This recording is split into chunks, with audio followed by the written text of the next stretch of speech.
Hello students, welcome to Newtonian MJ channel, the channel which clear all the concepts of physics। क्योंकि हम concepts का रट्टा नहीं लगाते, हम कॉन्सेप्ट्स को क्लियर करते हैं। तो चलो आज कुछ नए कॉन्सेप्ट्स अपन क्लियर कर लेते हैं, ठीक है।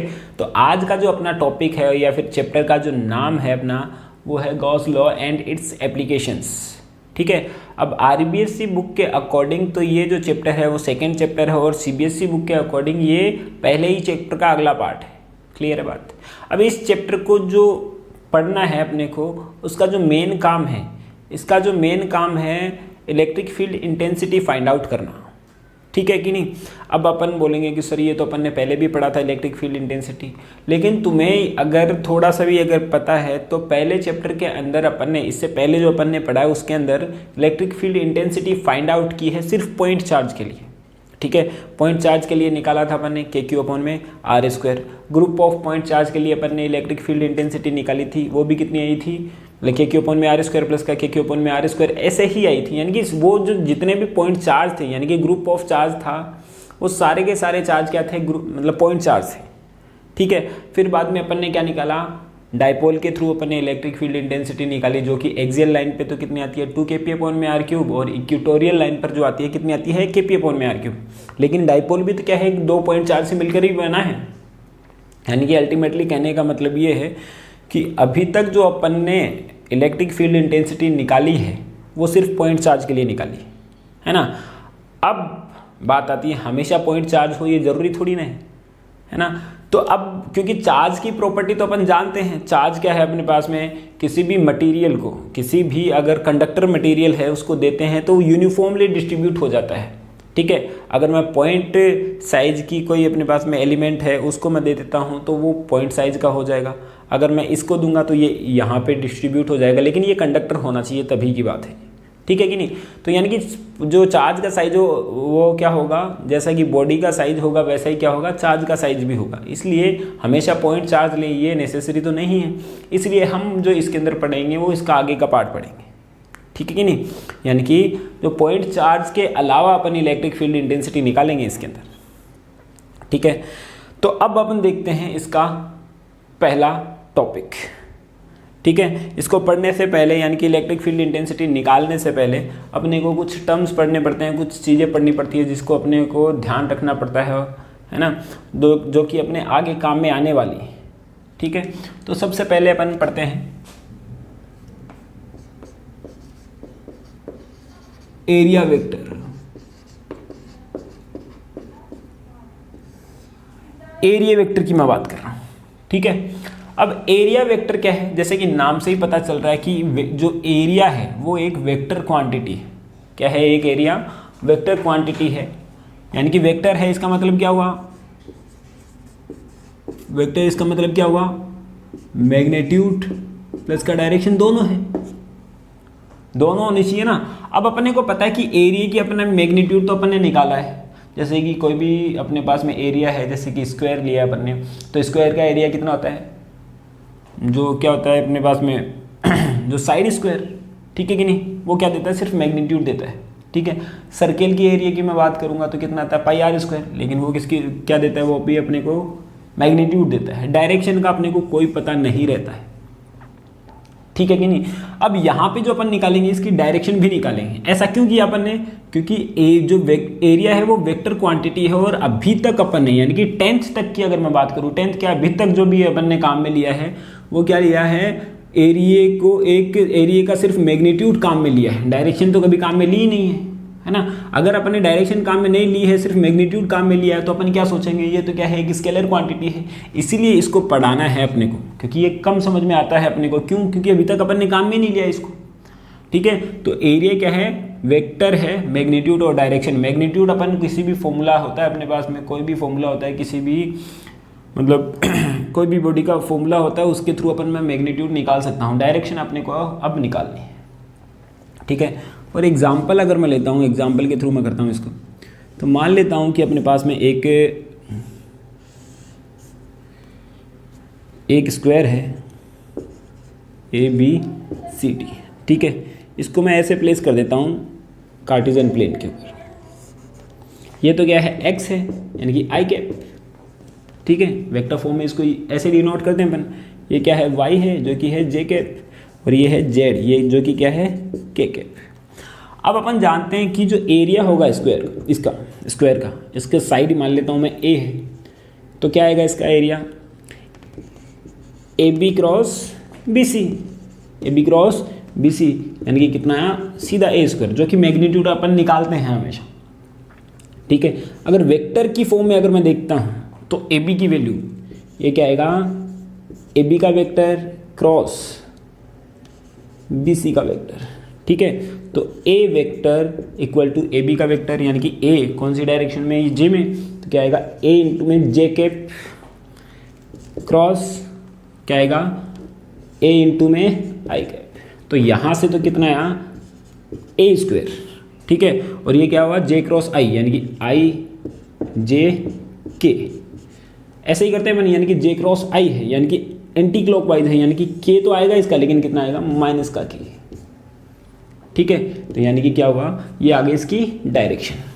ठीक है, यानी कि इसका मतलब क्या हुआ, इसका मतलब क्या हुआ कोई भी सरफेस है अपने पास में, ऐसे अपन ने मान लिया ये क्या है स्क्वायर है, तो एक यहाँ पे तो ए बी है, यहाँ पे बी सी, यहाँ पे सी डी है, यहाँ पे डी ए है।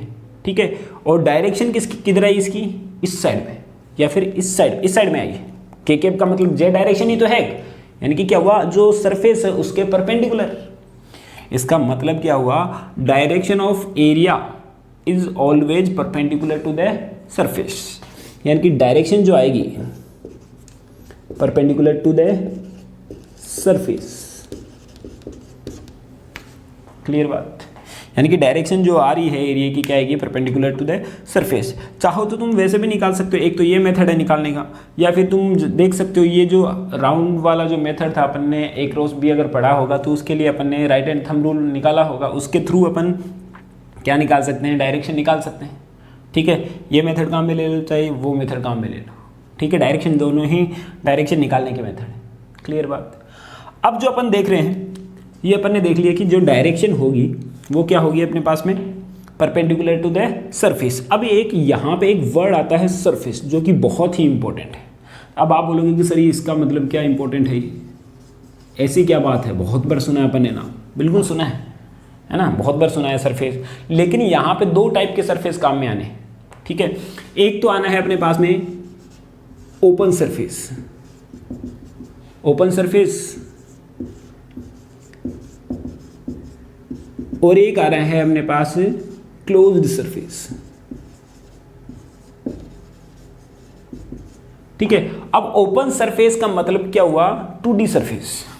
इसका मतलब क्या है 2D सरफेस, समझ लेना इसको बात को, क्योंकि आधी से ज़्यादा प्रॉब्लम जो बच्चों को आती है कि ये जो सरफेस समझने में आ जाती है कि सर ये कौन सा है क्लोज्ड है या ओपन है, कैसे अपन को पता चलेगा। तो अभी मैं बता रहा हूँ जितने भी 2D सरफेस हैं वो क्या है अपने पास में ओपन सरफेस है, और जितने भी 3D सरफेस हैं वो क्या है क्लोज्ड है। क्लियर है। 2D सरफेस मतलब जैसे कि मान लेता हूँ कि कोई ट्राइंगल है, ट्राइंगल होगा क्या ऐसे होगा 2D सरफेस। ठीक है, अगर मैं कोई सर्कल लेता हूँ तो वो भी क्या है 2D है। अगर मैं बात करता हूँ कि कोई स्क्वायर की तो भी क्या होगा अपने पास में 2D।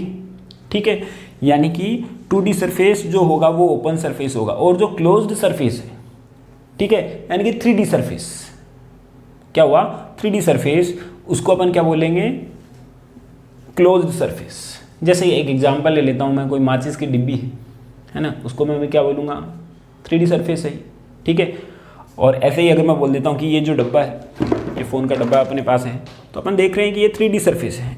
ये इस साइड पे भी, ये बीच के अंदर कुछ न कुछ है, यानी कि काफ़ी क्या है कि 3D सरफेस है। ये साइड भी है, ये साइड भी है, सिर्फ ये साइड नहीं है, एक्स और वाई ही नहीं है ना, जेड डायरेक्शन भी है, यानी कि 3D सरफेस को अपन क्या बोलते हैं बोलो क्लोज्ड सरफेस।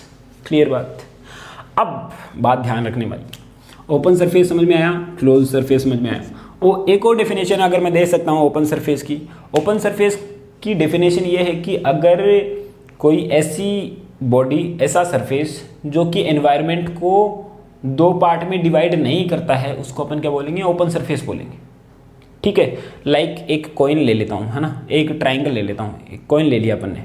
ठीक है, तो कॉइन जो है एक प्लेट है, तो क्या हुआ एनवायरनमेंट इधर बाहर इस साइड में भी ऐसा ही है। ठीक है, अंदर उसके कुछ नहीं है, यानी कि अंदर का कोई चक्कर ही नहीं है। जबकि अगर मैं बात करता हूँ 3D सरफेस की, तो 3D सरफेस के अंदर क्या होगा, यहाँ पे एनवायरनमेंट अलग है, यहाँ पे अलग हो सकता है, ठीक है, इसके अंदर जो है वो अलग हो सकता है इसका एनवायरनमेंट, यानी कि उसके अंदर कुछ खाली जगह हो, इसके अंदर क्या हो, कुछ खाली जगह हो या फिर कुछ अलग एनवायरनमेंट भरा हो इसके अंदर, तो वो क्या होते हैं, 3D सरफेस होते हैं। यानी कि 3D सरफेस है, इसका मतलब क्या हुआ, क्लोज्ड सरफेस है, ठीक है बात। चलो ये अपन ने देख लिया ओपन सरफेस, एक देख लिया अपन ने क्लोज्ड सरफेस।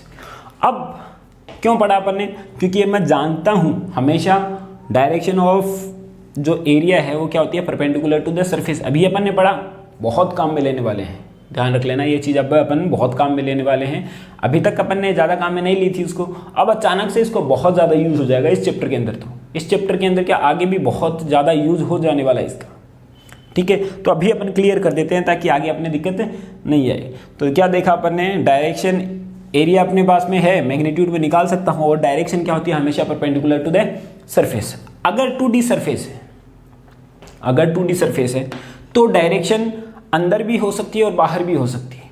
जैसे कि मान लिया ये स्क्वायर है, ठीक है, ये स्क्वायर है, तो डायरेक्शन अंदर, यानी कि अंदर की डायरेक्शन भी, यानी कि इसके परपेंडिकुलर तो होगी। ये स्क्वायर है, ABCD, तो यानी इसकी जो डायरेक्शन है वो अंदर की तरफ तो होगी, इधर भी हो सकती है, ज़्यादा दिक्कत नहीं होनी है। लेकिन अगर एक सवाल में अपन ने एक डायरेक्शन ले ली, हमेशा अंदर की वाली ले ली, तो हमेशा आगे भी अपन क्या लेंगे, अंदर वाली ही लेंगे उस सवाल के अंदर, तो ठीक है, उस क्वेश्चन के अंदर। अगर मैं बाहर वाली लेता हूँ तो बाहर वाली भी ले सकता हूँ। यानी कि इसका कहने का मतलब क्या हुआ, इसका जो एरिया है वो क्या आएगा, A² माइनस का K भी अपन ले सकते हैं, और A इक्वल टू कितना ले सकते हैं, A² प्लस का K भी अपन ले सकते हैं, ठीक है। ज़्यादा फर्क नहीं आएगा, अपन ले सकते हैं इसको, ऐसा जो अपनी मर्जी है वो ले सकते हैं, क्लियर है। या तो इस डायरेक्शन में ले लो या फिर इस डायरेक्शन में अपन ले सकते हैं, यानी कि होनी चाहिए परपेंडिकुलर टू द सरफेस। अब 3D सरफेस की मैं बात करता हूँ। 3D सरफेस है अपने पास में, ठीक है कि नहीं। 3D सरफेस है तो क्या है अपने पास कि यहाँ पे भी डायरेक्शन जो है सरफेस को तो क्या होनी चाहिए, परपेंडिकुलर, सरफेस के तो क्या होनी चाहिए, परपेंडिकुलर, पर डायरेक्शन हमेशा आउटसाइड में, यानी कि अंदर की तरफ नहीं होनी चाहिए। जैसे कि मान लीजिए ये 3D सरफेस है, ठीक है, ये 3D सरफेस है, ये मान लीजिए अपन ने डब्बा लिया है, 3D सरफेस है, तो यहाँ पे एक सरफेस है ना, इस सरफेस की डायरेक्शन किधर होगी, एरिया की डायरेक्शन इसकी इधर, परपेंडिकुलर टू द सरफेस, अंदर की तरफ अपने को नहीं लेनी है। अगर मैं मान लेता हूँ ये सरफेस है, ठीक है, इस सरफेस की डायरेक्शन किधर होगी, इधर, इसकी एरिया की डायरेक्शन किधर होगी, इस साइड में, अंदर की तरफ अपने को नहीं लेनी है। यानी कि हमेशा परपेंडिकुलर टू द सरफेस तो आएगा, लेकिन डायरेक्शन हमेशा क्या लेनी है अपने को, परपेंडिकुलर टू द सरफेस लेनी है, ठीक है ना। ऐसे ही मान लेता हूँ कोई स्पेयर है, ठीक है कि नहीं, स्पेयर है तो स्पेयर खोखला है अंदर से, तो यहाँ पे जो डायरेक्शन लेनी है अपने को क्या लेनी है, हमेशा बाहर की ओर, क्लियर है, बात आती है ना समझ में। तो ये है स्पेयर। तो एक चीज़ अपने को समझ में आ जाती है, ओपन सरफेस, क्लोज सरफेस अपन ने बताया, इसकी डायरेक्शन के अंदर अपन ने बता दिया। तो एक बार वापस रिवाइज कर देता हूँ कि वेक्टर जो अपने पास में जो एरिया है वो एक वेक्टर क्वांटिटी होती है ना, यानी कि इसका मैग्नीट्यूड भी होता है और डायरेक्शन भी होती है। अब इसकी बात कर रहे हैं, मैग्नीट्यूड तो क्या होता है, इसके फॉर्मूले से अपन निकाल सकते हैं, लेकिन इसकी डायरेक्शन हमेशा परपेंडिकुलर टू द सरफेस होती है। अब जो सरफेस होते हैं वो भी दो टाइप के होते हैं, जो एक तो होता है ओपन सरफेस, एक होता है क्लोज सरफेस। ओपन सरफेस का मतलब 2D सरफेस और क्लोज्ड का मतलब 3D सरफेस। ओपन सरफेस के अंदर हमेशा जो डायरेक्शन ऑफ एरिया है हमेशा परपेंडिकुलर टू द सरफेस तो रहेगी, लेकिन अंदर की साइड में भी ले सकते हैं, बाहर की साइड में ले सकते हैं, यानी कि दोनों डायरेक्शन में अपन ले सकते हैं, क्लियर बात। जबकि क्लोज्ड सरफेस के अंदर अपने को जो डायरेक्शन लेनी है हमेशा बाहर की ओर लेनी है, क्लियर है। जैसे कि मान लेता हूँ कि ये एरिया है अपने पास में, ये एक एरिया ले लेता हूँ मैं, मान लेता हूँ, ठीक है, ये मान लेता हूँ एक सर्कुलर रिंग है, ठीक है, सर्कुलर रिंग है, तो यहाँ पे इसकी रेडियस है r। अब इसकी एरिया की डायरेक्शन किधर आएगी, जो a आएगा, तो a कितना आएगा, पाई r स्क्वायर। ये तो क्या है, मैग्नीट्यूड, डायरेक्शन हमेशा इसके परपेंडिकुलर, इस डायरेक्शन परपेंडिकुलर, यानी कि यहाँ पे ऐसे जो रिंग है तो इसकी डायरेक्शन किधर आएगी, इस डायरेक्शन में या फिर इस डायरेक्शन में, यानी कि यहाँ पे, और ये क्या होगा i कैप या फिर माइनस i कैप, दोनों ही अपन यूज कर सकते हैं, ठीक है। बस ध्यान इतना रखना है कि परपेंडिकुलर टू द सरफेस रहना है 2D के अंदर। ठीक है, बात बढ़े आगे की ओर। चलो एक बार उतार लो इसको, उसके बाद में अपन आगे की ओर बढ़ते हैं।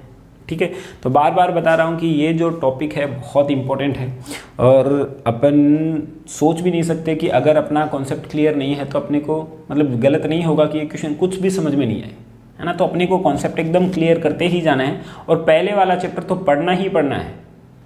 ठीक है, अदरवाइज तुम बोलोगे कि सर ये क्या हो रहा है, ये क्या हो रहा है भाई, ये क्या हो रहा है ना, तो समझ में नहीं आएगा ये चीज़।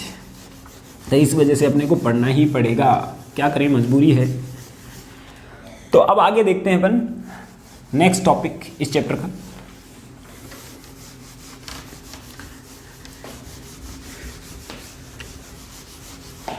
और वैसे देखा जाए तो ये एक कॉन्सेप्चुअल है, थोड़ा सा इमेजिनरी है, यानी कि इसके अंदर थोड़ा माइंड लगाना पड़ता है इस चैप्टर के अंदर।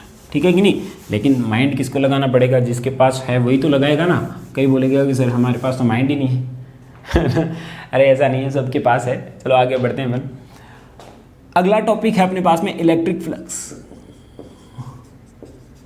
इलेक्ट्रिक फ्लक्स, अब इलेक्ट्रिक फ्लक्स क्या है। ठीक है, इलेक्ट्रिक फ्लक्स को समझते हैं अपन।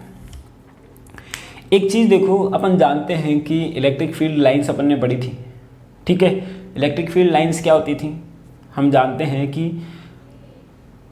अपने पास में जो इलेक्ट्रिक फील्ड होता था उसका ग्राफिकल रिप्रेजेंटेशन के लिए अपन ने फील्ड लाइंस को काम में लेते थे, जो कि इमेजिनरी होती थी। ठीक है, जो कि पॉजिटिव से तो क्या होती थी, बाहर निकलती थी और नेगेटिव के ऊपर एंड होती थी। यही तो था अपने पास में। तो अब मैं क्या करता हूँ, ठीक है, इमेजिनरी लाइंस है ना, तो अगर मैं मान लेता हूँ कि अगर मैं इलेक्ट्रिक फील्ड के अंदर कोई मैं क्या कर देता हूँ, सरफेस रख देता हूँ, वो ओपन भी हो सकता है या फिर क्लोज्ड भी हो सकता है। ओपन का मतलब 2D, क्लोज्ड का मतलब 3D। जैसे कि ये मान लिया, अब कई लोग ऐसे सोचते हैं कि सर ये भी तो क्लोज्ड ही है जो सर्किल है। नहीं, सर्किल क्या है अपने पास में 2D है में, यानी कि क्या है, ये ओपन सरफेस है यानी कि अगर मैं कोई सर्किल रख देता हूँ, उसके अंदर कोई रिंग रख देता हूँ, तो इलेक्ट्रिक फील्ड में रखने से उसके अंदर से क्या होगी, इलेक्ट्रिक फील्ड लाइंस जाएंगी या नहीं जाएंगी। देखो, अरे समझे नहीं तुम। मान लिया अपने पास में यहाँ पे इलेक्ट्रिक फील्ड, ठीक है, इलेक्ट्रिक फील्ड मतलब डायरेक्शन इधर इधर इलेक्ट्रिक फील्ड लाइंस जा रही है ऐसे। अब इसके अंदर मैं कोई रिंग रख देता हूँ ऐसे। ठीक है, अब रिंग रख दिया तो बोलो इसके अंदर से जाएंगी या नहीं जाएंगी, इलेक्ट्रिक फील्ड लाइंस जाएंगी। ठीक है, अब ये जो number of electric field lines passing through the circle या फिर surface, that is known as the electric flux. क्या बताया मैंने कि यानी कि इलेक्ट्रिक फील्ड के अंदर अगर मैं कोई सरफेस रख देता हूं तो उसमें से पास होने वाली जो इलेक्ट्रिक फील्ड लाइंस हैं उन्हीं को अपन क्या बोलेंगे, इलेक्ट्रिक फ्लक्स बोलेंगे। ठीक है, number of electric field lines passing through the surface is known as electric flux. ठीक है, जैसे कि मैं बात करता हूं, जैसे कि मान लेता हूं कि एक पॉजिटिव चार्ज है, इलेक्ट्रिक फील्ड लाइंस जा रही है, बाहर की ओर निकल रही हैं। अपन जानते हैं इलेक्ट्रिक फील्ड लाइंस ऐसे निकलती हैं पॉजिटिव चार्ज से। ठीक है कि नहीं, यहाँ से ये निकल रही है बहुत सारी इलेक्ट्रिक फील्ड लाइंस। ठीक है, अब मैं क्या करता हूँ, यहाँ पे क्या होगा कि अगर मैं यहाँ पे कोई सरफेस रख देता हूँ, यहाँ पे अगर मैं कोई सरफेस रखता हूँ, ये रखा अपन ने एक सरफेस ABCD, तो इसमें से क्या होगा, electric field lines pass out होगी। जैसे कि मान लिया ये चार्ज है ना, यहाँ से इलेक्ट्रिक फील्ड लाइन से गुजर रही है और यहाँ पे क्या है, एक सरफेस रखा हुआ है ऐसे। ठीक है, एक फ्रेम रखी हुई है मान ली, तो इसमें से क्या होगी, इलेक्ट्रिक फील्ड लाइंस जाएंगी। तो इलेक्ट्रिक फील्ड लाइंस को तो अपन क्या बोलेंगे, इलेक्ट्रिक फ्लक्स। ठीक है कि नहीं, यानी कि इलेक्ट्रिक फ्लक्स इसके थ्रू पास आउट होगा, इससे क्या होगा, पास आउट होगा। तो अब इलेक्ट्रिक फ्लक्स किन किन बातों पे डिपेंड कर रहा है वो चीज़ मैं आप लोगों को बताने जा रहा हूँ। ठीक है कि नहीं, तो मान लेता हूँ कि ये पॉइंट तो है अपने पास में P और यहाँ पे मान लेता हूँ Q। अब ये Q पर प्लेस्ड है, कहाँ पे प्लेस्ड है, Q पर। तो तुम जानते हो कि P पर value of electric field on point P is greater than EQ। अरे पढ़ा था अपन ने, जहाँ पे इलेक्ट्रिक फील्ड लाइंस जो पास पास में होती है, यानी कि डेंसिटी ज़्यादा होती है, देखो डेंसिटी ज़्यादा है तो वहाँ पे क्या होगा, अपने पास में इलेक्ट्रिक फील्ड की वैल्यू भी ज़्यादा होगी। तो यहाँ के पे तो इलेक्ट्रिक फील्ड ज़्यादा है, यहाँ पे इलेक्ट्रिक फील्ड क्या है, कम होगा। ठीक है, तो यहाँ पे इलेक्ट्रिक फील्ड लाइन कितनी पास आउट हो रही है, देखो 3 पास आउट हो रही है। कितनी हो रही है, 3, यानी कि फ्लक्स कितना इसको फाई से डिनोट करते हैं, तो फ्लक्स कितना आ गया 3।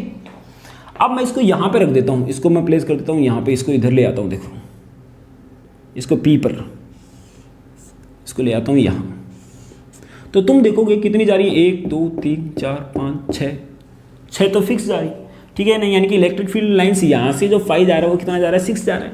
तो यानी कि यहाँ पे क्या हुआ है, इसका मतलब यहाँ पे तो फ्लक्स कम है और यहाँ पे फ्लक्स ज़्यादा है ना। इसका मतलब क्या होगा, इसका कंक्लूजन अपन क्या निकालेंगे, यानी कि जहाँ पे इलेक्ट्रिक फील्ड लाइंस ज़्यादा होंगी वहाँ पे इलेक्ट्रिक फ्लक्स ज़्यादा होगा, या फिर मैं ऐसे बोलूँगी कि जहाँ पे इलेक्ट्रिक फील्ड लाइंस ज़्यादा है इसका मतलब क्या हुआ, इलेक्ट्रिक फील्ड ज़्यादा है। अरे क्या है, इलेक्ट्रिक फील्ड ज़्यादा है, यानी कि फ्लक्स जो है, फ्लक्स है वो प्रोपोर्शनल है किसके, इलेक्ट्रिक फील्ड के। जहाँ पे इलेक्ट्रिक फील्ड ज़्यादा होगा वहाँ पे फ्लक्स भी क्या होगा, ज़्यादा ही होगा। बोलो ये बात तो मैं भी बता देता, है ना, फ्लक्स की ही ज़रूरत थोड़ी थी, मुझे भी नोबेल प्राइज़ मिल जाता, बताओ कितना अच्छा होता है ना। तो यहाँ पे ये इक्वेशन दे देता हूँ मैं। तो यहाँ पे देखो कि यहाँ पे पहले किस बात पे डिपेंड किया इसने, कि फाई जो डिपेंड कर रहा है किस पे डिपेंड कर रहा है, इलेक्ट्रिक फील्ड पर, यानी कि इलेक्ट्रिक फील्ड ज़्यादा होगा तो वहाँ पे फ्लक्स भी क्या होगा, ज़्यादा होगा। ऐसे ही अगर मैं बात करता हूँ और किस बात पे डिपेंड कर रहा है, अगर मैं इस एरिया को अगर मैं कम कर दूँ, मान लिया कि इतना कर दूँ इसके एरिया को, ठीक है, अब इलेक्ट्रिक फील्ड लाइन कितनी जा रही है 1, अब इसलिए यहाँ पे कर मतलब यहाँ पे 1 किया, अब मैं इसको ज़्यादा बढ़ा दूँ और तो कितनी जा रही है ज़्यादा। मैंने क्या किया इस बार, इसको तो कांस्टेंट रखा, वैसा का वैसा ही रखा है, इसको मैं बढ़ा रहा हूँ, एक को बढ़ा रहा हूँ और घटा रहा हूँ, ठीक है कि नहीं। या फिर मैं इसको ऐसा कर देता हूँ, जैसे कि मान लेता हूँ मैं ये क्या करता हूँ, मैं यूनिफॉर्म इलेक्ट्रिक फील्ड ले लिया, क्या लिया, यूनिफॉर्म इलेक्ट्रिक फील्ड। यहाँ पे मैं क्या करता हूँ, एक क्या ले लिया मैंने, एक सरफेस ले लिया ABCD, तो इलेक्ट्रिक फील्ड लाइंस कितनी पास आउट हो रही है यहाँ से 3, ठीक है। अब मैं इसका एरिया बढ़ा देता हूँ, एरिया बढ़ा दिया तो कितना होगा, कि इस बार इलेक्ट्रिक फील्ड मैंने क्या रखा, कांस्टेंट, क्या रखा, कांस्टेंट, लेकिन इलेक्ट्रिक फील्ड लाइंस जो है यानी कि फ्लक्स की वैल्यू चेंज हो रही है, यानी कि फाई क्या हो रहा है, इंक्रीज हो रहा है, ठीक है। यानी कि एरिया चेंज बढ़ाने पर, एरिया बढ़ाने पर जो क्या होगा, फाई की वैल्यू भी बढ़ेगी। सिंपल सी बात अपने को दिख रहा है कि अगर मैंने फ्रेम की वैल्यू बढ़ा दी तो नंबर जो पास आउट होने वाले जो इलेक्ट्रिक फील्ड लाइंस हैं वो भी क्या होंगी, ज़्यादा होगी, यानी कि ये निकलेगा अपने पास में फाई प्रोपोर्शनल टू A। अरे क्लियर है क्या बात। अब देखते हैं, यानी कि ये phi proportional to E, phi proportional to A, दो बातों पे तो डिपेंड कर रहा है, ये बात तो मुझे पता चल गई। अब मेन बात है कि अगर मैं इसको ऐसा कर देता हूँ, ठीक है, दोनों ही कांस्टेंट रख के देख लेता हूँ, दोनों कांस्टेंट रख के देख लेते हैं, A भी कांस्टेंट रख देते हैं और अपन E भी कांस्टेंट रख देते हैं, उसके बाद में देखते हैं कि फाई किसी और चीज़ पे डिपेंड कर रहा है या नहीं कर रहा है, ठीक है। तो मान लेता हूँ अपने पास में ये यूनिफॉर्म इलेक्ट्रिक फील्ड, ये अपन ने ले लिया यूनिफॉर्म इलेक्ट्रिक फील्ड, ठीक है, और यहाँ पे क्या करता हूँ मैं, यहाँ पे रख देता हूँ एक सरफेस ABCD, ठीक है बात। अब क्या किया मैंने, इसको रखा ऐसे, ठीक है, इलेक्ट्रिक फील्ड लाइंस ऐसे, यहाँ पे यूनिफॉर्म इलेक्ट्रिक फील्ड है, यूनिफॉर्म इलेक्ट्रिक फील्ड है, यानी कि E क्या है, कांस्टेंट, और जो A है वो भी क्या है, कांस्टेंट रखा है अपन ने। तो अब दोनों को कांस्टेंट रखा है, फिर भी ये चेंज होगी क्या, इस कंडीशन में तो नहीं होगी, यानी कि यहाँ से ये जो फ्रेम है उससे पास होने वाली इलेक्ट्रिक फील्ड लाइंस कितनी है इस बार 3, ठीक है। अगर मैं ये जो है यानी कि ये मान लेता हूँ, इस साइड को मैं ले लेता हूँ, ठीक है कि नहीं, ये वाला ये फ्रेम है, ठीक है, इस साइड वाली सिर्फ इसी फ्रेम को काउंट कर रहा हूँ। अगर मैं ये यहाँ से अब 3 इलेक्ट्रिक फील्ड लाइंस जा रही है, ठीक है, 3 इलेक्ट्रिक फील्ड लाइंस गुजर रही, अगर मैं इसको ऐसे कर दूँ, ठीक है, ये तो इतना आएगा, electric field lines pass out होगी क्या, बिल्कुल नहीं होगी, क्योंकि इसका जो जाने का रास्ता है वो तो यही है। अरे एक अपने पास में फ्रेम है, फ्रेम मान लेते हैं तो ज़्यादा अपने को समझ में आएगा।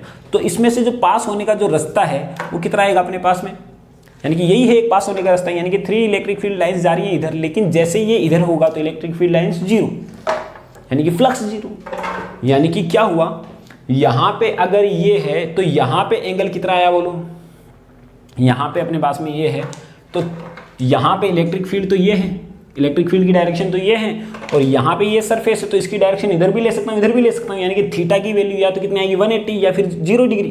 अगर यहाँ पे ये सरफेस है तो इस साइड में लूंगा तो थीटा की वैल्यू तो कितनी आएगी 0, इस साइड में लूंगा तो 180 डिग्री, दोनों साइड में अपन ले सकते हैं अगर 2D सरफेस है, ओपन सरफेस है तो, ठीक है कि नहीं। तो यहाँ से पास आउट होने वाला जो है, यहाँ से जो पास आउट होने वाला है वो जो एरिया की डायरेक्शन भी कितनी आएगी, ए इधर, यानी कि थीटा कितना आया 0 डिग्री, थीटा कितना आया 0 डिग्री। थीटा जब 0 डिग्री है तो फाई क्या है, मैक्सिमम है, देख लो तुम, फाई क्या है मैक्सिमम, यानी कि number of electric field lines maximum जाएंगी, यानी कि जब ये ऐसे प्लेस्ड है तभी तो इलेक्ट्रिक फील्ड लाइन मैक्सिमम जा रही है। कोई दूसरी पोजीशन है क्या, तुम ऐसे चेंज करो, इस टाइप से करो तो कि इससे 3 से ज़्यादा इलेक्ट्रिक फील्ड लाइंस जाए यहाँ से, पॉसिबल ही नहीं, ठीक है। यानी कि इतना का इतना में ले लिया मैंने, इसको यहाँ पे रख दो तो भी 3 ही जाएगी, यहाँ पे रख देंगे तो भी क्या जाएगी, 3 ही जाएगी, ठीक है।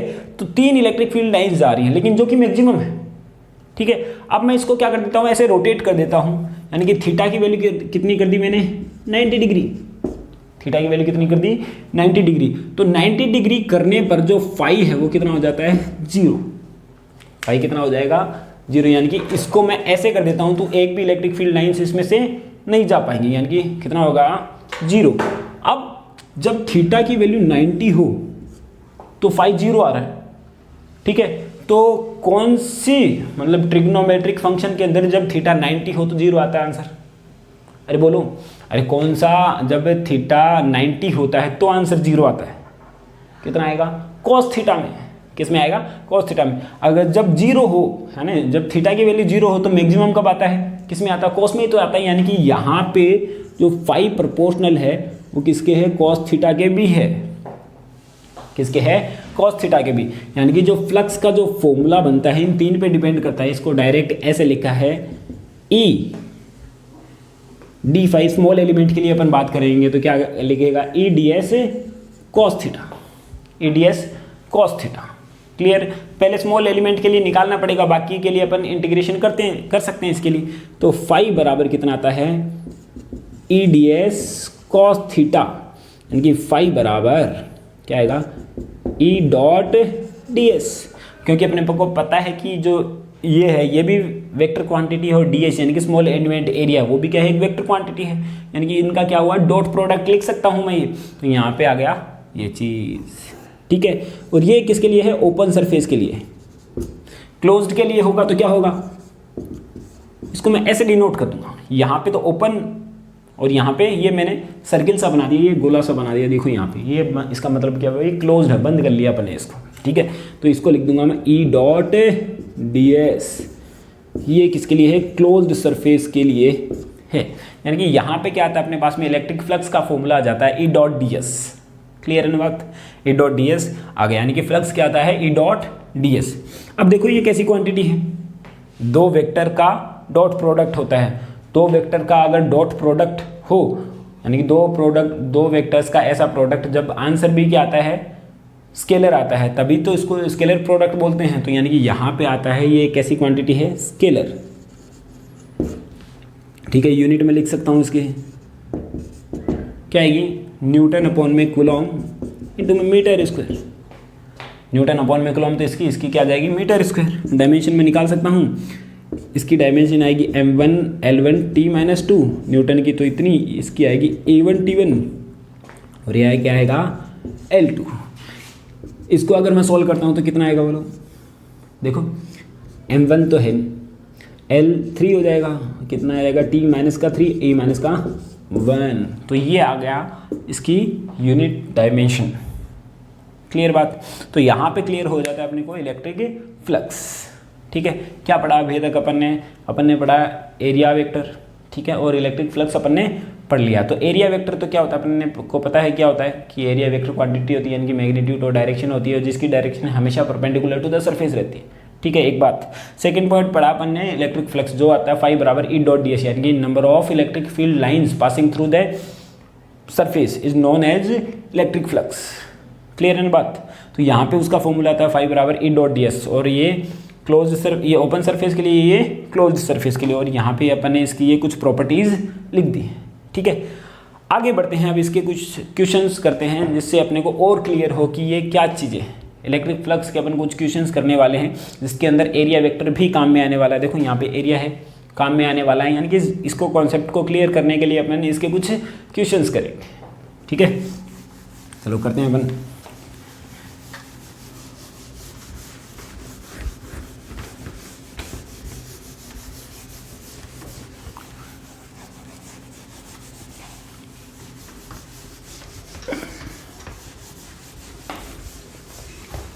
तो अब देखते हैं इसका पहला क्वेश्चन। ठीक है, थोड़े छोटे लेवल के क्वेश्चन से स्टार्ट करते हैं अपन, उसके बाद में अपन आगे बढ़ेंगे। ठीक है, तो सबसे पहला जो क्वेश्चन है वो है अपने पास में कि एक क्वेश्चन नंबर फर्स्ट है, एक सरफेस है जिसका एरिया जो है S इक्वल टू 5 इंटू में 10 to the power -3 J cap metre square है। ठीक है, उसको इलेक्ट्रिक फील्ड में जिसकी वैल्यू है 200 I cap plus 300 J cap में प्लेस किया गया है। ठीक है, तो find the value of electric field lines passing through that surface. ठीक है, यानी कि सीधे सीधे क्या पूछा, इलेक्ट्रिक फ्लक्स। क्या बोला कि एक सरफेस है जिसका एरिया तो ये है और इसकी डायरेक्शन ये है, देखो डायरेक्शन दी है उसने, है ना, और उसको इस इलेक्ट्रिक फील्ड में प्लेस किया है। ठीक है, तो क्या करो, फ्लक्स की वैल्यू फाइंड आउट करो, निकाल देंगे। ठीक है, अरे आता तो है ना निकालना। क्या होता है, अपने को डायरेक्शन के समेत दे रखी ये चीज़, तो अपन जानते हैं कि फाई बराबर E dot D s, E dot s total दे रखा है, तो कितना आएगा ई डॉट एस, यानी कि दोनों का डॉट प्रोडक्ट कर दूं मैं। फाई बराबर ई की वैल्यू कितनी है 200 I cap plus 300 J cap dot D S की वैल्यू, एस की वैल्यू कितनी है 5 इंटू में 10 to the power of -3 J cap. अरे डॉट प्रोडक्ट ही तो क्या अपन ने, दो वेक्टर क्वांटिटीज़ का डॉट प्रोडक्ट कैसे होता है, आई को अगर जैसे मल्टीप्लाई कर देता हूँ तो कितना आता आंसर 0, इसको इससे करेंगे तो कितना आएगा 3 इंटू यानी कि 1500 जे इंटू जे तो कितना होता है 1 होता है, इंटू में 10 टू द पावर -3 यानी कि 5 इक्वल टू कितना आता है 1.5। 5 की यूनिट क्या होती है न्यूटन अपॉन में कूलॉम इंटू में मीटर स्क्वायर। ठीक है बात, तो क्वेश्चन नंबर पहला कंप्लीट। अब देखते हैं क्वेश्चन नंबर 2। अब क्वेश्चन नंबर 2 है अपने पास में, किसी यूनिफॉर्म इलेक्ट्रिक फील्ड में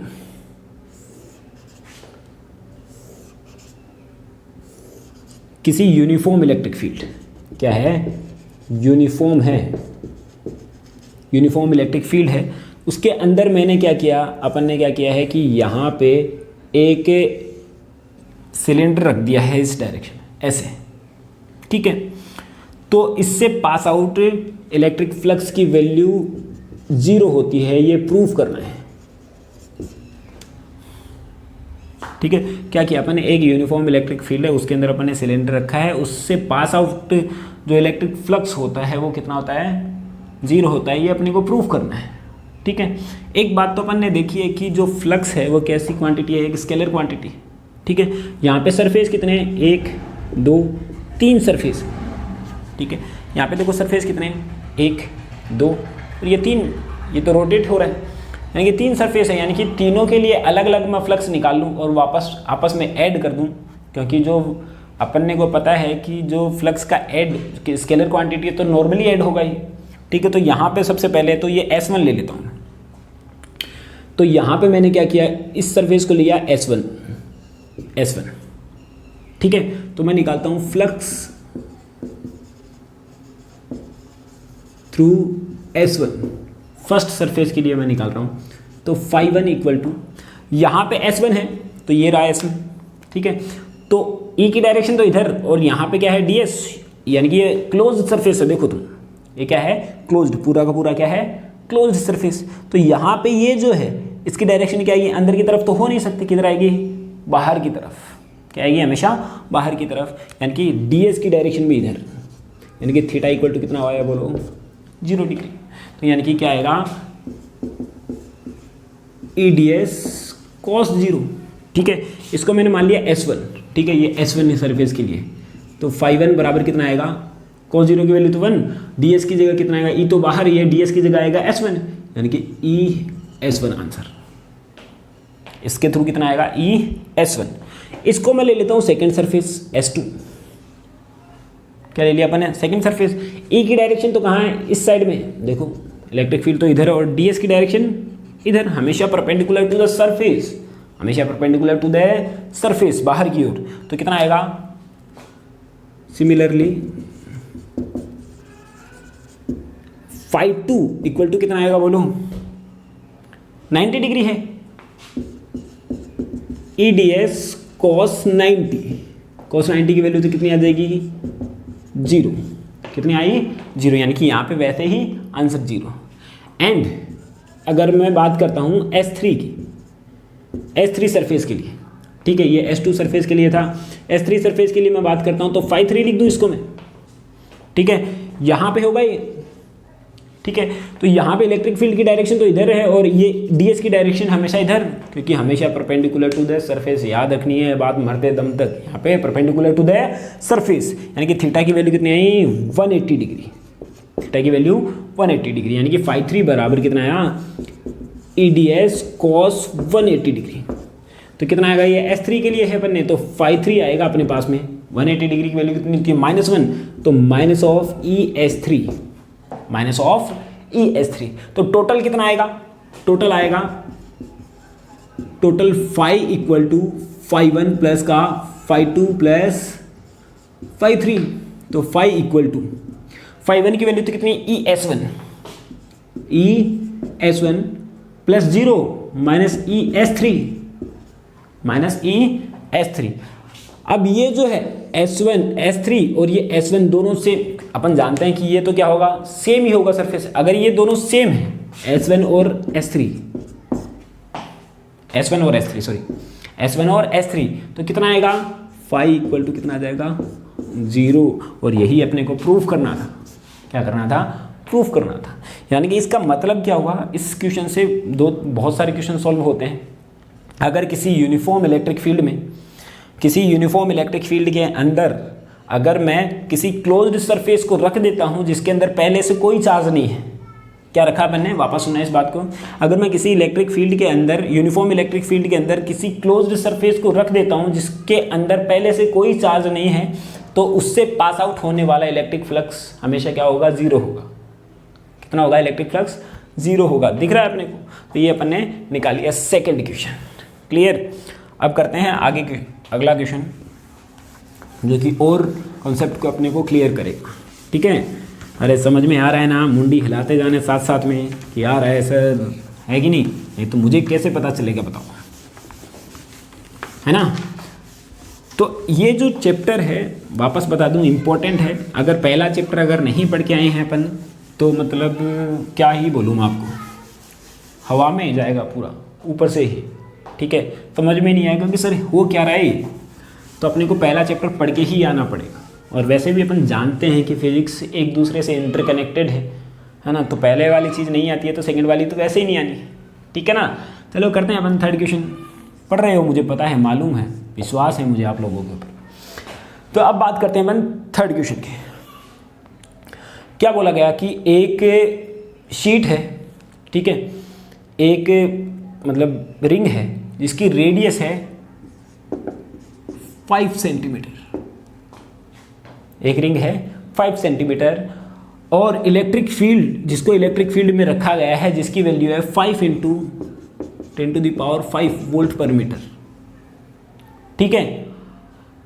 और जो इसका जो और एंगल है, यानी इसका जो एंगल है, यानी कि जो इसके इलेक्ट्रिक फील्ड के साथ में इस रिंग का जो एंगल है, वो एंगल है 30 डिग्री, ठीक है। Then find value of flux. Clear. देखो क्वेश्चन बहुत इंपॉर्टेंट है, बहुत लोग गलती करते हैं इसके अंदर, तो मैं बता दूं, क्वेश्चन समझा दूं। क्या बोल रहा है ये, यहाँ पे एक यूनिफॉर्म इलेक्ट्रिक फील्ड है, ठीक है। इसके अंदर एक जो क्या रखिए, एक रिंग रखिए इस ऐसे थोड़ी सी टेढ़ी, जो कि 30 डिग्री एंगल बनाती है। यहाँ से कितना बनाती है, 30 डिग्री एंगल बनाती है, ठीक है। ऐसे प्लेस कर दिया अपन ने, इसके साथ में कितना एंगल बना रही है, 30 डिग्री, ठीक है। तो फ्लक्स निकालना है, तो ज़्यादातर बच्चे क्या करेंगे, सर फाई बराबर EDS cos 30 डिग्री, जो कि बिल्कुल गलत है। क्यों? क्योंकि एंगल किसके बीच में आया, ये इलेक्ट्रिक फील्ड तो ये रहा और ये तो ये है है ना, अपने को किसके बीच में एंगल निकालना है, ई डॉट डी एस, यानी कि इलेक्ट्रिक फील्ड और एरिया के बीच में। और एरिया तो क्या होता है हमेशा परपेंडिकुलर टू द सरफेस, यानी कि ये रिंग है तो परपेंडिकुलर टू द सरफेस यहाँ होगा, यानी कि डी एस की डायरेक्शन तो ये है। अरे समझ में आई ना बात, यानी कि जो अपने पास ई डॉट डी एस आता है वो एरिया किसके बीच में आता है, सरफेस के बीच में नहीं आता, इसके बीच में नहीं आता, एरिया के बीच में आता है, इलेक्ट्रिक फील्ड और एरिया। और एरिया क्या होता है हमेशा परपेंडिकुलर टू द सरफेस, ठीक है। जो अपने पास में इसका जो शेप दे रखा, इसको टेढ़ा रखने से इसके जो साथ बनाए एंगल है उसके साथ नहीं आएगा, ये क्या आएगा, परपेंडिकुलर टू द सरफेस, ये एंगल आएगा, ठीक है। तो ये कितना बचा, ये 30 डिग्री है तो ये एंगल कितना बचा, 60 डिग्री।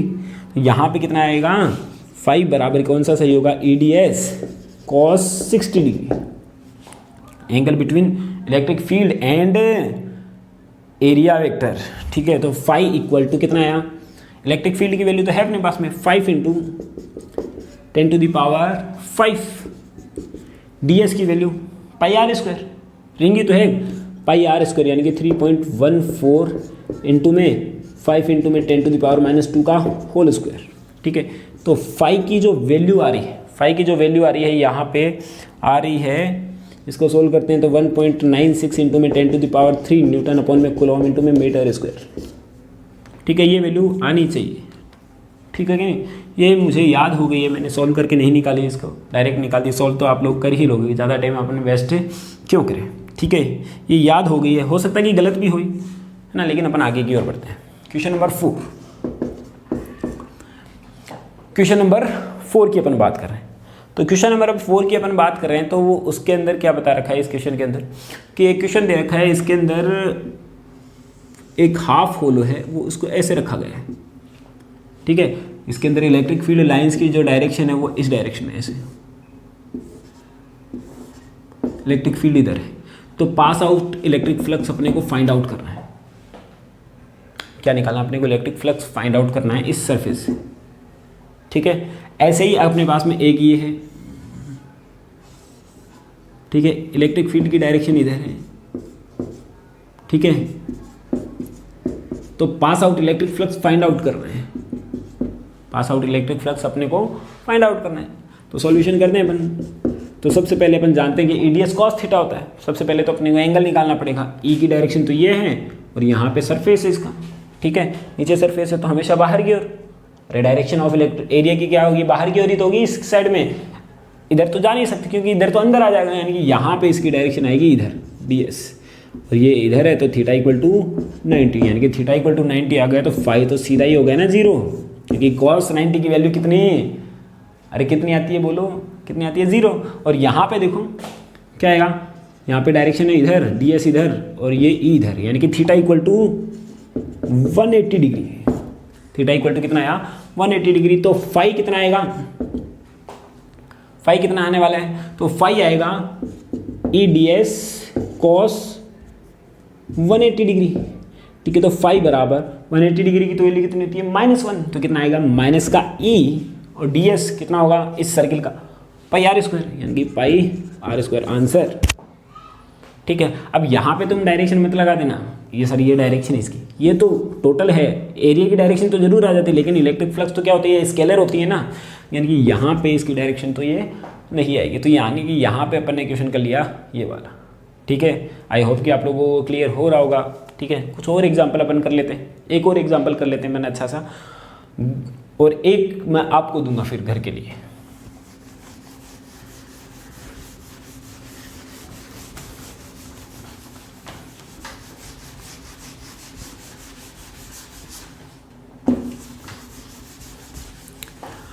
अब लेते हैं अपन कुछ बेहतरीन क्वेश्चन जो कि नीट के अंदर भी आ चुके हैं काफ़ी बार, ठीक है कि नहीं, जेई मेंस के अंदर भी काफ़ी बार आ चुके हैं, और अपनी बोर्ड के बुक के अंदर तो है ही है वो, तो उनको सॉल्व करना तो अपने को है ही। तो अगला क्वेश्चन है अपने पास में क्वेश्चन नंबर 5, क्वेश्चन नंबर 5। तो क्वेश्चन नंबर 5 है अपने पास में, एक यूनिफॉर्म इलेक्ट्रिक फील्ड के अंदर अपन ने क्या रखा, ये तो क्या है मान लिया एक्स है, ये वाई है और ये जेड है, यानी कि आई कैप है, जे कैप है और ये क्या है के कैप है। यहाँ पे मैंने क्या किया, एक क्यूब को रख दिया,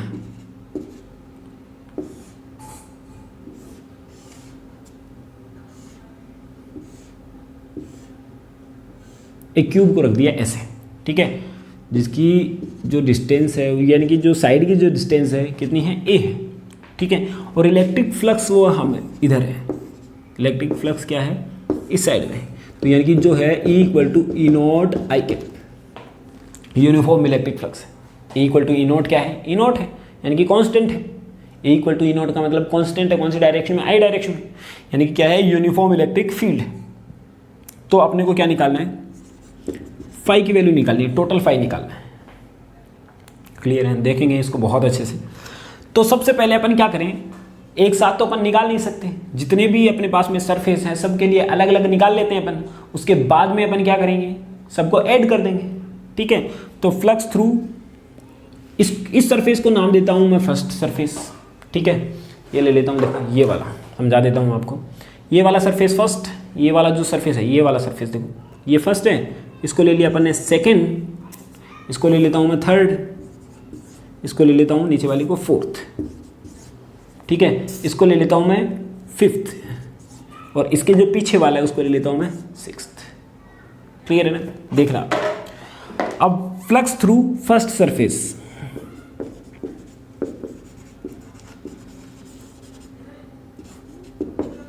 फर्स्ट सरफेस कितना आएगा, फाई1, ठीक है।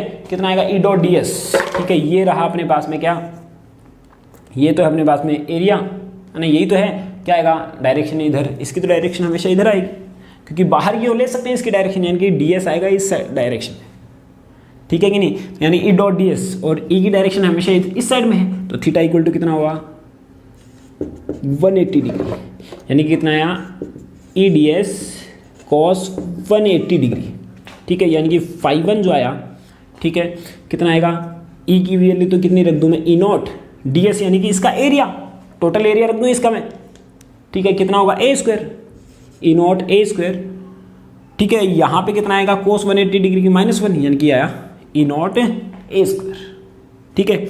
अब मैं सिमिलरली फाई2 निकालूं, फाई2 लिखना जरूरी नहीं है अपने पास में, फ्लक्स थ्रू सेकेंड सरफेस, यानी यही तो है सेकेंड सरफेस, यही तो माना अपन ने।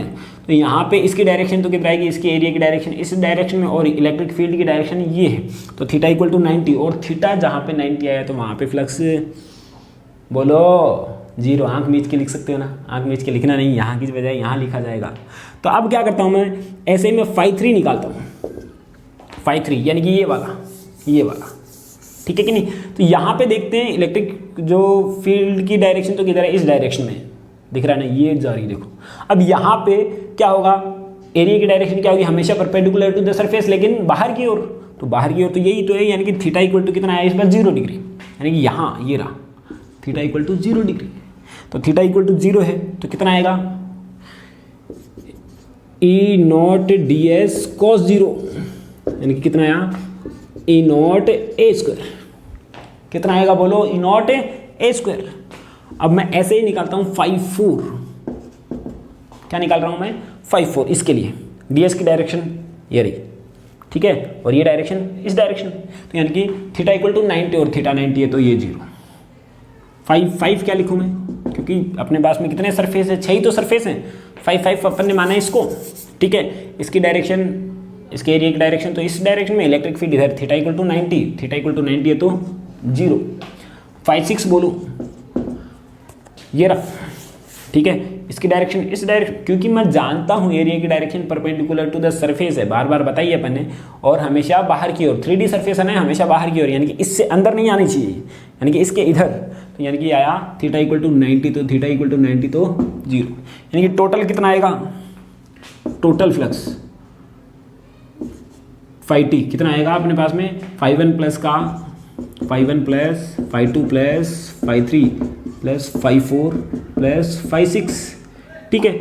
यहाँ के बाकी वैल्यू तो 0 है, और फाई1 और फाई3 की वैल्यू है, तो फाई बराबर कितना आएगा, ई नॉट कितना आएगा, माइनस का ई नॉट ए स्क्वायर प्लस का ई नॉट ए स्क्वायर, कितना आया 0, फाई बराबर 0, ठीक है। देखो कितना बड़ा क्वेश्चन छोटे से में अपन ने कर दिया।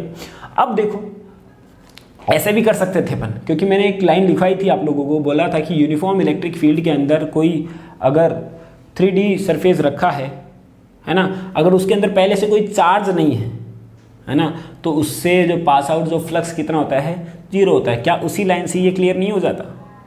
हाँ, निकालने के तो अपन ऐसे भी निकाल सकते हैं, लेकिन माथापच्ची ज़्यादा करनी पड़ सकती है। तो यहाँ पे इसको अपन उस टर्म से भी निकाल सकते हैं। यूनिफॉर्म इलेक्ट्रिक फील्ड है, ठीक है, और क्या है, क्यूब भी है, अंदर कोई चार्ज भी नहीं है, यानी कि फाई बराबर कितना होगा, 0 होगा। टोटल फाई तो कितना होगा, 0 ही होगा ना। तो ये अपन ने निकाल लिया, ठीक है। अब मैं देखता हूँ अगर इसको चेंज कर दिया जाए, यूनिफॉर्म की जगह मैं थोड़ा चेंज कर देता हूँ इलेक्ट्रिक फील्ड।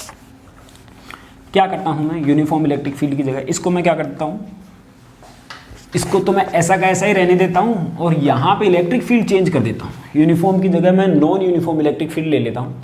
तो इसकी जगह ले लेता हूँ मैं E naught x i cap, E naught x i cap, और ए तो ले लिया मैंने 1 सेंटीमीटर, ए ले लिया मैंने 1 सेंटीमीटर, और ई नॉट की जो वैल्यू ले ली मैंने, देखो एक्स चेंज हो रहा है तो ई भी तो चेंज हो रहा है, जैसे जैसे आगे की ओर बढ़ेगा तो एक्स भी तो चेंज हो रहा है।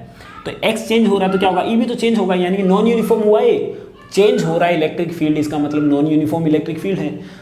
यूनिफॉर्म इलेक्ट्रिक फील्ड की डेफिनेशन अपन ने बताई कि ऐसा फील्ड जहाँ पर सभी पॉइंट पर इलेक्ट्रिक फील्ड की वैल्यू क्या रहे, सेम रहे, लेकिन जहाँ पे इलेक्ट्रिक फील्ड की वैल्यू चेंज हो रही है तो वो नॉन यूनिफॉर्म हो गया, है ना। तो यहाँ पे ई नॉट की जो वैल्यू है वो कितनी है, 2.5 इंटू में 10⁵ वोल्ट पर मीटर, ठीक है। तो अपने को अब निकालना है क्या, इलेक्ट्रिक फ्लक्स निकालना है, ठीक है। बात वापस वही काम करेंगे, फ्लक्स थ्रू 1 थीटा कितना, 0, थीटा कितना, नहीं 180, यहाँ पे इधर है इस डायरेक्शन में ये थीटा इक्वल टू 180, तो E D S cos 180 degree, ठीक है। तो φ1 बराबर ई डी एस, ई की जगह तो क्या लिखूँ मैं, E naught x, D S की जगह ए स्क्वायर, इसकी जगह -1। अब यहाँ पे मैंने रखा है इसको ऐसे, है ना। तो ये जो है ये है x, मतलब क्या हुआ, y के परपेंडिकुलर डिस्टेंस, तो ये तो यहाँ है तो y के परपेंडिकुलर डिस्टेंस तो है ही नहीं, ये तो यहीं पे रखा हुआ है, देखो तुम, यानी कि x की वैल्यू इसके लिए कितनी है, 0, यानी कि φ1 कितना आया, 0। क्यों, देखो वापस φ1 बराबर ई नॉट x की वैल्यू, यानी कि ये जो कहाँ पे प्लेस्ड है, यानी कि y के परपेंडिकुलर डिस्टेंस कितनी डिस्टेंस पे प्लेस्ड है, ये तो प्लेस्ड ही यही है, x पर ही प्लेस्ड है, यानी कि x, यानी कि ये जो डिस्टेंस आती है वही तो होती है x, यानी कि यहाँ पे ये 0 और यहाँ पे a स्क्वायर, ये -1, तो टोटल आंसर कितना, 0 φ1। अगर मैं φ2 की बात करता हूँ, φ2 तो वैसे ही 0 है, थीटा कितना है, 90 है, क्योंकि e की डायरेक्शन ये और ये, थीटा इक्वल टू 90, यानी कि 0। φ3 की वैल्यू अगर मैं निकालता हूँ, φ3 देखो यहाँ पे है, ये है सरफेस, ये वाला, ठीक है।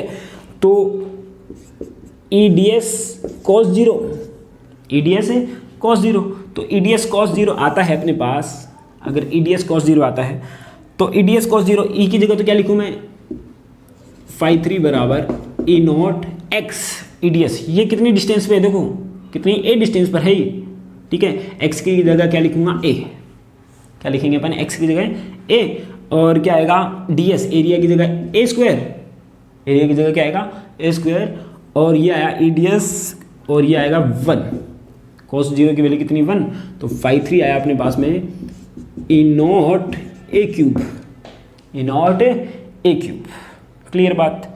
φ4 निकालेंगे, φ4 कितना आएगा इसके लिए, ठीक है। φ4 तो कितना आएगा, थीटा इक्वल टू 90 आ रहा है, इलेक्ट्रिक फील्ड इधर और डायरेक्शन इधर, तो φ4 कितना, 0, φ5 भी कितना, 0, φ6 भी कितना, 0, टोटल देखो सारे तो 0 हैं, एक ही बचा, यानी कि φt कितना आया, φ1 प्लस का φ2 प्लस का φ3 प्लस का φ6 तक, तो कितना आएगा, E naught a cube. Value put up कर देता हूँ ई नॉट की, तो φt बराबर, φt ई नॉट की वैल्यू बोलो कितनी है, 2.5 इंटू में 10⁵, ए मतलब 1 सेंटीमीटर, 1 इंटू में 10⁻² का क्यूब। इसको सॉल्व करते हैं अपन φt, तो φt जो आता है अपने पास में, φt जो आ रहा है, φt कितना आएगा बोलो, इसको सॉल्व करते हैं 10⁻⁶, यानी कि 0.25 न्यूटन अपॉन में कूलम मीटर स्क्वायर, ठीक है ना, न्यूटन अपॉन में कूलम मीटर स्क्वायर, इसका आंसर आ जाएगा, ठीक है। समझ में आ गया होगा। आपके लिए मैं एक क्वेश्चन और कर देता हूँ, अब मैं इसको क्या कर देता हूँ, थोड़ी सी दूर प्लेस कर देता हूँ, आप लोगों को निकालना है। ठीक है, क्या है ये? होमवर्क है। वैसे तो सारा काम ही होम ही चल रहा है आजकल, वर्क फ्रॉम होम चल रहा है, लेकिन फिर भी ये होमवर्क है ना। तो यहाँ पे अपन क्या करते हैं कि यहाँ पे अपन ने एक क्यूब रख देता हूँ, थोड़ा सा खिसका देता हूँ इस क्यूब को। यहाँ पे मैंने इस क्यूब को यहाँ खिसका दिया है,